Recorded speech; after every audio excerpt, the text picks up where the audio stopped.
ഉള്ളിൽ ഉള്ളത് മാത്രമേ നിനക്ക് പുറത്തു കൊടുക്കാൻ പറ്റുകയുള്ളൂ. നിൻ്റെ എല്ലാ ഇന്ദ്രിയങ്ങളെയും നിൻ്റെ ഉള്ളിലേക്ക് തുറക്കുക. എന്നിട്ട് നിൻ്റെ ഉള്ളിലെ എല്ലാ മുറിവുകളെയും നീ അവലോകനം ചെയ്യണം.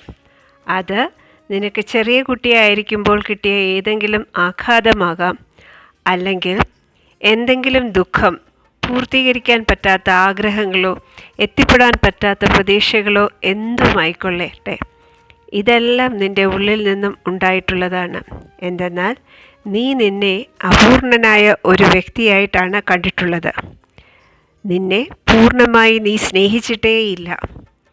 ഈ പ്രശ്നങ്ങളെയെല്ലാം നിൻ്റെ ഉള്ളിൽ നിന്ന് തന്നെ നീ പരിഹാരം കാണാൻ ശ്രമിക്കുക. അപ്പോൾ അത് പുറത്ത് പ്രതിഫലിക്കുന്നത് നിനക്ക് കാണാൻ കഴിയും. നീ എല്ലാ സുഖങ്ങൾക്കും സമാധാനങ്ങൾക്കും ആശീർവാദത്തിനും അർഹനാണ്.